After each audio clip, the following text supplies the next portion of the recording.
Hi YouTube. We're going to do another comparison video today, and what we have in front of us here is a couple of 44 magnums. We have the new current production Colt Anaconda 44 magnum. Like I said, this is the newly released one within the past couple years. It's got a 6-inch barrel on it. And we have a Smith Wesson model 629, also chambered in 44 magnum. This one was made in the late 80s, early 90s. So we're going to talk about them a little bit. We're going to compare them, their similarities and their differences and stuff like that. Normally I like to do these videos with firearms that are within the same time era, so you're comparing apples to apples. I can't do that with this. I do not have the original release Colt Anaconda.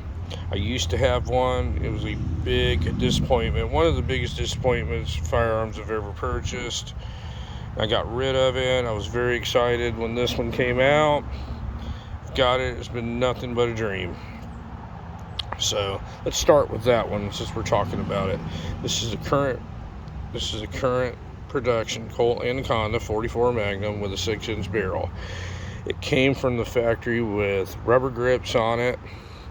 I'm not a fan of just black regular rubber grips, and for some reason there's not a lot of grips available out there right now for these guns.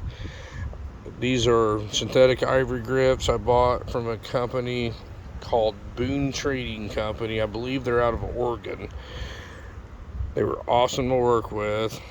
They sent me confirmation right around when the my order was placed, and it was tracked all along the way without me even asking for it. I couldn't ask for a better company to work with, but figured I'd give them a shot. It's about the only finger groove grips that was available at the time, and they ended up looking awesome.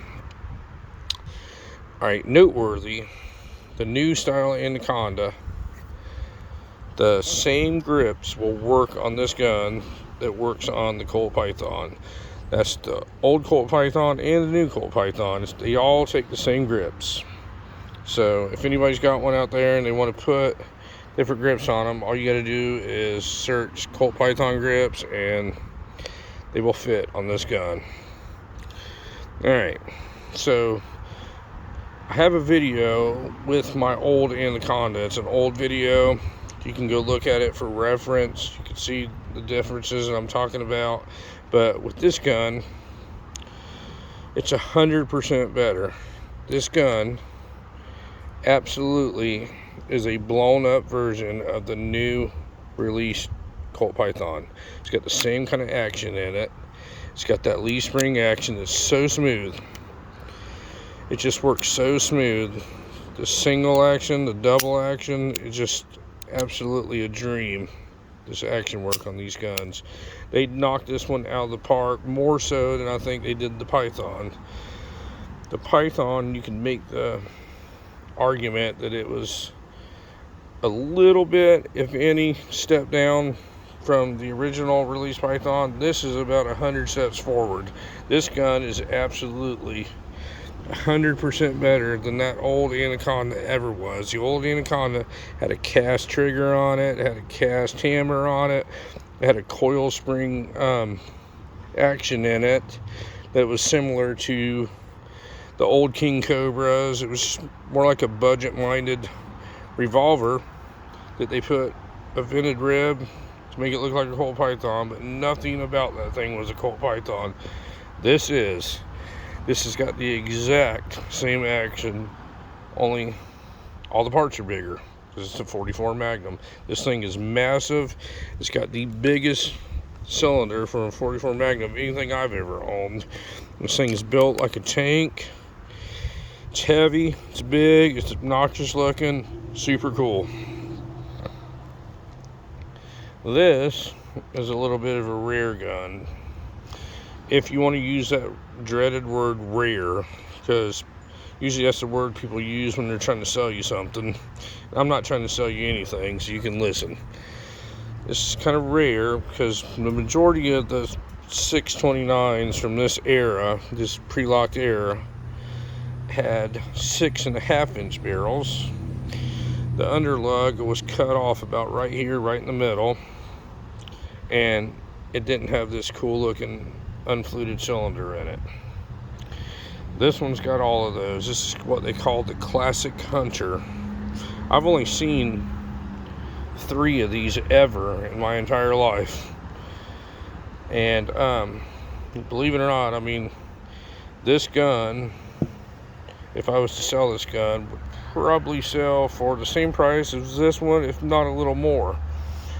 But a regular 629 is not going to bring that kind of money. These usually go, for the very few that I've seen, they've gone from $1,500 to $2,000. Yes, I couldn't believe it either, but that's what they've actually brought on gunbroker auctions and listings for sale locally. This gun is just a new production gun anybody can go buy. These are $1,500. That's what MSRP is on them. An old Anaconda, you're looking to pay somewhere in the $2,000 to $2,500 range. And folks, it's not worth it. Go get this one. You're getting a way, way better gun than that old Anaconda will ever be. I don't know why people think they're so valuable and they have to have them. This is a better gun. There's no question about it. It would take you 3 seconds to hold each one of them in your hand, and this is the better gun. Now, this gun here, I have to make a disclosure about it. Before I start showing you the features of it, I did a video on a Python, a vintage Python versus a vintage 686, and full disclosure, it had an action job in it. So does this one. If we were talking about these guns right out of the box, there is no comparison. The Colt would just run away with it. It just wouldn't even be close. However, I have a local gunsmith. He's a great guy. Does all the work on all my weapons. He's a Smith Wesson specialist, and he loves them. He did the action job on this thing. And I'm going to tell you what, this is the smoothest Smith & Wesson that I have ever worked the action to. This thing just works so smooth. The action on it does. It's just so smooth. And then when you do this double action, there's virtually no effort required, and it's smooth all the way through. There's no kind of stacking, no little hiccups in it. It's just smooth all the way through. And this single action is probably a pound. It's just incredible the work this guy did on this thing. He made this gun an absolute masterpiece. An already unique gun, he turned it into a masterpiece. But some of the features on it, if you look, the front of the trigger is serrated. It's got adjustable target sights on it. They're blacked out. The front sight is just black. It's got a target hammer on it with checkering on the top. No lock in it. This is an older one. This is a -3, 629-3. I don't know exactly what year it was made. Smith & Wesson doesn't have an easy way to look up, and to be honest, I don't care what year guns are made. They're not cars. They don't have titles, so it doesn't matter what year they're made. But somewhere in the late 80s, early 90s, close enough. This Anaconda is a new model one. Everything on it works so smooth. But this thing is massive. I mean, it is massive when it's compared to that Smith & Wesson. And there's nothing done to this gun. And this action is so smooth. I mean, so smooth. Now that Smith & Wesson, the trigger is a little lighter in it, but this one's every bit as smooth. And the action, when you pull back the hammer, it's still smoother than that Smith & Wesson. by far. And this is how they come from the factory. Now, Colts spend a lot of time on their looks. I've done nothing to this gun. Look how shiny it is. That's how it comes from the factory. And it's got this beautiful vent rib on it like the Colt Python does, full underlug. It has a recessed crown barrel. The sight can be changed really easy with a Allen wrench. Now, as I've stated before, this is a blown up Colt Python, and one of the biggest complaints that I had about those guns is the rear sight, and they are terrible. I mean terrible. So, as I mentioned in another video, Wilson Combat created a sight to put on these. They fit on the new style Colt Python or the new style Colt Anaconda. They're fully adjustable. They're click adjusted with this top screw and the side screw. The factory one had some kind of little set screw that you needed a microscopic Allen wrench, and it would come loose, and if anybody even had that Allen wrench, they'd lose it. But this one, not so much. I mean, that fixes everything. They're like 125 bucks, and it fixes everything. It's got serrations on the hammer. Can reach it real easy. As with all Colts, you pull on it, the cylinder release to open the cylinder. But I mean, it's just a massive piece of metal. Smith Wesson, you push on it to release it, and that's the Smith & Wesson people's argument, that it's more intuitive to push, eject, and then close it back than having a Colt, having your grip on this Colt. You have to change position your hand, pull on it, eject, close it back. I don't really have the issue because I'm more used to Colt revolvers than I am Smith & Wesson revolvers. I have a lot more Colt revolvers. I've shot a lot more Colt revolvers than I have Smith & Wesson revolvers. But this gun, the top strap is so much thicker than that Smith & Wesson. If you look at how thick it is compared to this one. If you look how much bigger the cylinder is. I mean, it's absolutely massive. This gun was definitely made to do bigger calibers also. And I probably see that coming in the future, because that frame will definitely handle it. That thing is massive. But anyway, which one of these two do I think is better?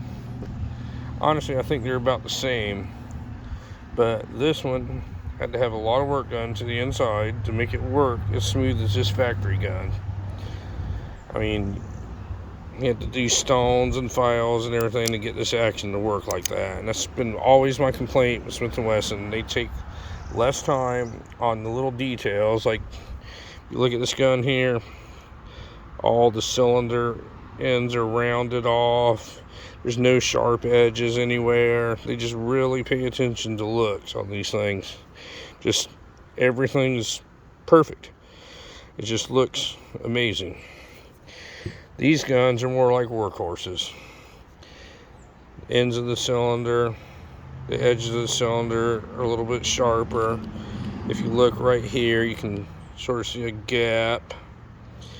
You just feel sharp edges on it. The actual trigger and hammer is not finished off.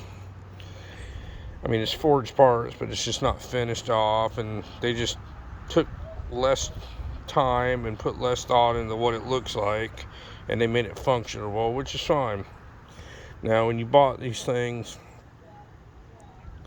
new, probably in the 90s, this thing would actually probably cost about the same as a 90s Colt Anaconda. They weren't too terribly expensive because there was really nothing special about them, except for they had a ventilated rib on it like a Colt Python. But that was the only similarities they had. This thing is awesome. I mean, this is a bargain. $1,500 for this gun is a bargain. The only thing you have to do is put a sight on it. You don't have to put these grips on it. It comes with very functional Hogue grips. They say Colt on it. I didn't have to put these grips on it either, but I wanted to. I just wanted to make them, dress them up a little bit and make them look a little bit better. But no complaints out of either one of these. I mean, these things, they're very, very, very awesome.